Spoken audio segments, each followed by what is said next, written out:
2월 19일 금요일 아침 기도에 오신 여러분을 환영합니다.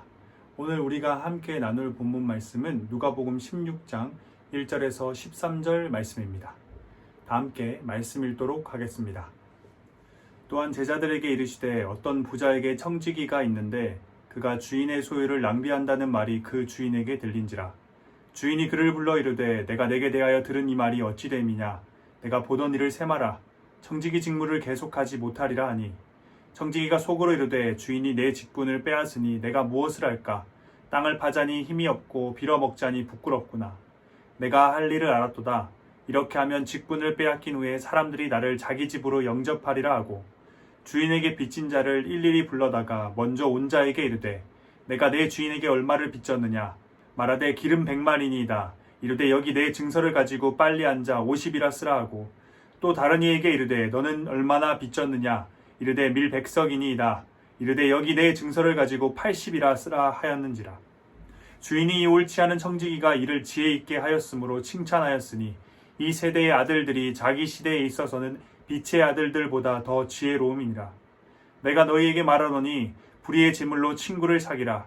그리하면 그 재물이 없어질 때에 그들이 너희를 영주할 처소로 영접하리라. 지극히 작은 것에 충성된 자는 큰 것에도 충성되고 지극히 작은 것에 불의한 자는 큰 것에도 불의하니라. 너희가 만일 불의한 재물에도 충성하지 아니하면 누가 참된 것으로 너희에게 맡기겠느냐.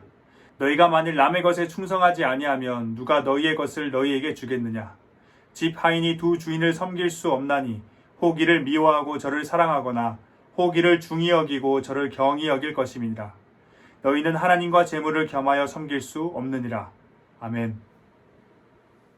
본문 전체적인 내용을 한번 살펴보겠습니다.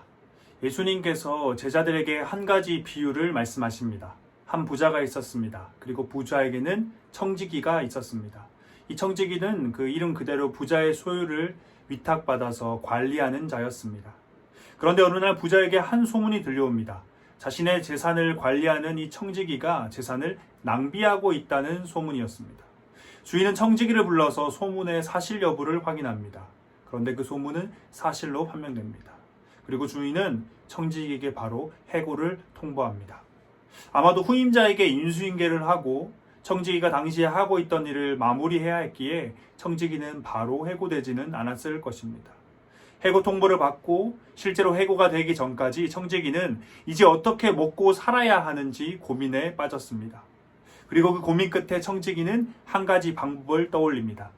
그는 지금껏 자신이 청지기로 일하면서 주인을 대신해서 돈을 빌려주고 계약을 맺었던 사람들을 일일이 부릅니다.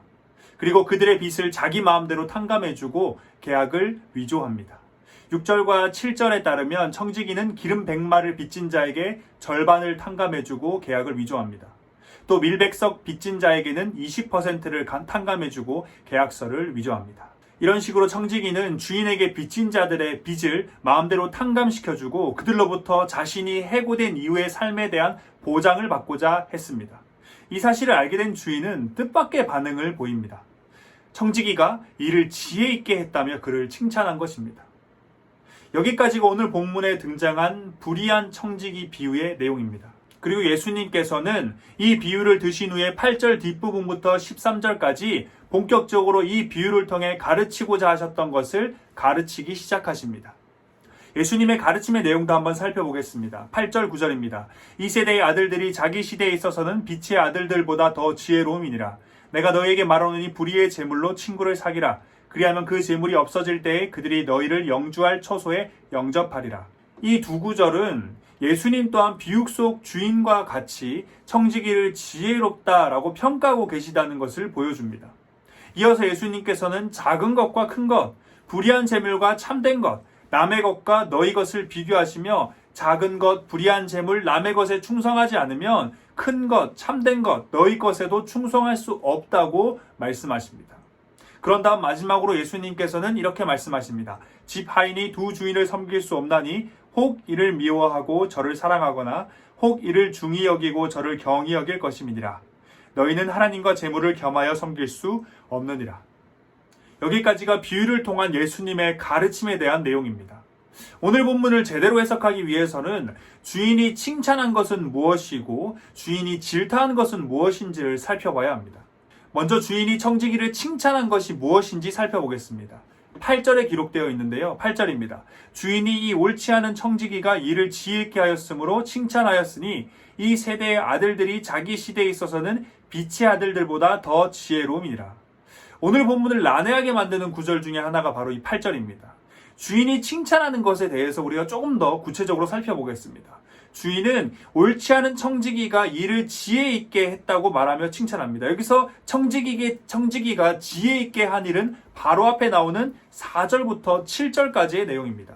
4절입니다. 내가 할 일을 알았도다. 이렇게 하면 직분을 빼앗긴 후에 사람들이 나를 자기 집으로 영접하리라 하고, 청지기는 자신이 해고된 이후의 삶에 대한 철저한 준비를 했습니다. 갑작스러운 해고 통보로 인해 충격에 빠져서 모든 것을 포기하고 아무런 대비도 하지 않은 것이 아니었습니다. 혹은 절망에 빠져서 방탕한 시간을 보낸 것도 아니었습니다. 그는 재빠르게 머리를 굴려 해고된 이후의 삶에 대한 최상의 시나리오를 만들고 곧바로 실행에 옮깁니다. 5절의 기록에 따르면 청지기는 주인에게 빚진 자를 일일이 불러냈다고 기록하고 있습니다. 본문에 기록된 2명의 채무자가 진 빚을 보면 이 주인은 굉장한 부자였습니다. 그렇게 본문에 기록되지 않은 채무자들 또한 2명 말고도 굉장히 많았을 것입니다. 청지기는 그 많은 채무자들을 다 일일이 불러낸 것입니다. 자신이 해고된 이후의 삶을 위해서 그 많은 채무자들의 빚을 탕감해주고 계약서를 위조해서 그들의 자비를 구하겠다는 그의 계획은 아주 성공적이었습니다. 아마 청지기는 현재 주인에게서 일했던 기간 중에 아마 이때가 가장 열심히 일했던 기간이 아닐까 생각이 듭니다. 주인이 청지기를 칭찬했던 것은 문서를 위조했던 것이 아니었습니다. 주인은 청지기가 자신이 해고된 이후의 삶을 최선을 다해 준비했다는 것을 칭찬했습니다. 예수님께서도 그 부분에 대해서 이렇게 설명하십니다. 9절입니다. 내가 너희에게 이르노니 불의의 제물로 친구를 사귀라. 그리하면 그 제물이 없어질 때에 그들이 너희를 영주할 처소로 영접하리라. 주목할 것은 제물이 없어질 때입니다. 직업을 잃을 때, 해고될 때라고 볼 수도 있을 것입니다. 예수님께서는 옳지 않은 청지기와 같이 불의의 제물로 제물이 없어질 이후, 직업을 잃은 이후, 해고된 이후의 삶을 준비하라고 말씀하십니다. 오늘 본문의 키워드는 2가지인데요. 하나는 돈, 다른 하나는 마지막 심판 이후입니다. 예수님께서는 오늘 본문 전체에서 돈에 관한 이야기를 하고 계십니다. 그리고 그 돈은 이 땅의 삶에만 연관된 것이 아니라 마지막 심판 이후의 삶에도 연관되어 있음을 계속해서 강조하십니다. 그런 점에서 9절의 예수님의 가르침은 실제 재물이 사라지고 해고된 상황을 향한 말씀이 아닙니다. 예수님의 말씀하시는 그 때는 마지막 때, 심판 때를 의미합니다. 정리해 본다면 예수님께서는 청지기가 해고된 이후의 삶을 준비하기 위해서 돈을 사용한 것처럼 성도는 마지막 때 심판 이후를 위해서 돈을 사용할 수 있어야 한다고 가르치는 겁니다. 다시 말해서 마지막 때에 하나님의 심판대 앞에 섰을 때 칭찬받을 수 있도록 이 땅에서 돈을 지혜롭게 사용하라는 것입니다. 이 땅의 삶을 끝으로 여기며 살아가는 사람들은 이 땅의 삶을 위해 돈을 씁니다. 하지만 이 땅의 삶이 끝이 아니라 그 이후에 영원한 삶이 있다는 것을 아는 우리 성도들은 이 땅의 삶을 위해서가 아니라 그 이후에 영원한 삶을 위해 돈을 쓸 줄 알아야 합니다. 그것이 지혜입니다. 계속해서 본문을 이해하기 위한 한 가지 더 살펴볼 텐데요. 주인이 청지기를 질타한 것이 무엇인가입니다. 주인이 청지기를 질타한 것은 그가 주인의 재산을 낭비했다는 것이었습니다. 1절입니다. 그가 주인의 소유를 낭비한다는 말이 그 주인에게 들린지라. 앞서 말씀드렸듯이 오늘 본문은 처음부터 끝까지 돈에 관한 이야기입니다. 주인이 청지기를 질타한 것 또한 다름 아닌 돈을 낭비했다는 것이었습니다. 청지기라는 직분에서 알 수 있듯이 청지기는 주인의 돈을 주인의 뜻대로 위탁 관리하는 사람입니다. 그런 사람이 주인의 돈을 낭비했다는 것은 심각한 잘못입니다. 그래서 주인은 자신의 소유를 낭비한 청지기를 향해 즉각 해고를 통보합니다. 뿐만 아니라 그를 옳지 않은 청지기라 평가합니다. 예수님께서는 주인이 청지기를 칭찬한 것 같이 청지기를 질타하는 것을 통해서도 성도에게 이 돈에 관한 중요한 가르침을 알려주고 계십니다. 예수님의 비유에서 주인은 이 세상 모든 만물을 창조하셨을 뿐만 아니라 모든 만물을 소유하고 계시는 하나님을 의미합니다. 그리고 청지기는 이 땅 가운데서 하나님의 소유를 하나님의 명령을 따라 위탁 관리하는 사명을 받은 모든 성도를 의미합니다. 그리고 주인 되신 하나님은 비유 속 주인과 같이 자신이 성도에게 맡겨둔 돈을 성도가 낭비하는 것을 결코 용납하지 않으십니다. 그렇다면 어떻게 해야 낭비하지 않는 것일까요? 가계부를 잘 쓰고 근검 절약하면 낭비하지 않는 것일까요? 예수님께서 말씀하시는 낭비하지 않는 것은 우리가 흔히 생각하는 것과는 다릅니다. 하나님께서 우리에게 맡겨두신 돈을 낭비하지 않는 것은 돈의 정의를 새롭게 내리는 것에서 시작합니다. 예수님께서는 10절과 12절에서 반복적으로 비교를 하고 계신데요. 작은 것과 큰 것, 불의한 것과 참된 것, 남의 것과 너희 것. 여기서 우리는 하나님께서 말씀하시는 돈의 정의, 성도인 우리가 새롭게 받아들여야 하는 돈의 정의를 알 수 있습니다. 돈은 작은 것입니다. 돈은 불의한 것입니다. 돈은 남의 것입니다. 이것을 이해하기 위해서는 이렇게 설명드리면 될 것 같습니다. 세상에서는 돈이 가장 큰 것입니다. 세상에서는 돈이 참된 것입니다. 세상에서는 돈이 나의 것입니다. 우리가 살아가는 이 시대에 돈보다 큰 것이 있을까요? 뉴스부터 드라마, 영화까지 감히 상상하지도 못할 만큼의 많은 돈을 가진 사람들의 삶을 보여주고 그것을 선망의 대상으로 만들며 이 땅의 모든 사람들에게 돈을 우러러보게 만듭니다. 돈을 인생의 가장 큰 목표로 삼도록 만드는 것이죠. 그 결과 우리의 인생에서 가장 큰 비중을 차지하는 것이 돈이 되고 말았습니다. 이뿐만이 아니죠. 이 시대는 돈이 참된 것입니다. 돈이 곧 진리입니다. 돈의 많고 적음이 참된과 거짓됨을 나누는 기준, 진리와 거짓을 나누는 기준이 됩니다. 사람을 평가할 때도, 인생을 평가할 때도 언제나 그 기준은 돈입니다. 실제로 어떤 경우에는 돈이 법의 심판을 왜곡시켜서 의인을 죄인으로, 죄인을 의인으로 만들기도 합니다. 그리고 돈은 나의 것입니다. 내 피와 같은 돈이죠. 자랑하기는 좋아하지만 나누기는 어려워합니다. 남의 것을 내 것으로 만들기 위해 수많은 더럽고 추악한 일들이 일어나기도 합니다. 하지만 그 모든 과정은 내 돈이 될 수만 있다면 그것엔 아무런 거리낌이 없습니다. 내 돈을 위해서는 가족관계도 부부관계도 오랜 친구관계도 모두 깨뜨릴 수 있습니다. 이것이 세상이 이야기하는 돈의 정의입니다. 하지만 예수님께서는 정반대의 이야기를 하십니다. 성도에게 돈은 작은 것입니다. 오늘 본문에서 예수님께서는 그냥 작은 것이 아니라 지극히 작은 것이다 라고 설명하십니다. 그렇기에 그것으로부터 우리의 마음과 우리의 인생을 지킬 수 있어야 합니다. 지극히 작은 것에 우리의 마음, 우리의 인생이 흔들릴 수는 없기 때문입니다. 또한 성도에게 돈은 불의한 것입니다. 돈은 가치 중립한 것이 아닌가요? 라고 말할지도 모릅니다. 그런데 오늘 본문에서 예수님께서는 돈을 불의한 돈이라고 2번이나 말씀하고 계십니다. 그리고 이러한 가르침은 몇 주 전에 제가 여러분들과 함께 나눴던 4가지 땅의 비유, 거기서 가시떨기 땅을 예수님께서 설명하실 때 재물이 말씀을 막는다라고 표현하고 계십니다. 여기서도 불의한 돈이라는 예수님의 가르침이 동일하게 드러나고 있습니다. 이처럼 예수님께서 돈이 불의하다고 하신 것은 돈 자체는 가치 중립적인 것인지는 모르나 그 돈을 벌고 쓰는 이 땅의 모든 사람들이 타락한 죄인이기 때문에 생겨나는 일반적인 결과를 놓고 예수님께서 말씀하신 겁니다. 돈은 불의한 것입니다. 세상은 돈에 대해 화려하고 위대한 평가를 하고 있지만 성도인 우리에게는 그렇지 않습니다. 이것을 기억하며 돈에 대한 우리의 경계를 늦춰서는 안 됩니다. 마지막으로 돈은 나의 것이 아닙니다. 돈은 하나님의 것입니다. 시편 23편 1절입니다. 땅과 거기에 충만한 것과 세계가 그 가운데 사는 모든 자들은 다 여호와의 것이로다. 이사야 43장 1절 나와 내 백성이 무엇이기에 이처럼 즐거운 마음으로 드릴 힘이 있었나이까. 모든 것이 주께로 말미암아 싸우니 우리가 주의 손에서 받은 것으로 주께 드렸을 뿐이니이다. 통장에 내 이름 3글자가 정확히 쓰여있다 하더라도 집문서, 땅문서에 내 이름이 써있다 하더라도 그 돈은 모두 하나님의 것입니다. 하나님께서 나에게 맡겨주신 것입니다. 그렇게 우리에게 맡겨두신 그 모든 재물을 하나님께서 도로 가져가실 때 혹은 도로 내놓으라 하실 때 우리는 어떤 불평도 어떤 권리도 주장해서는 안 됩니다. 언제든 기쁜 마음으로 하나님께 내놓을 수 있어야 하는 것입니다. 돈은 작은 것입니다. 돈은 불의한 것입니다. 돈은 나의 것이 아닙니다. 이것이 성도가 가져야 되는 돈에 대한 올바른 정의입니다.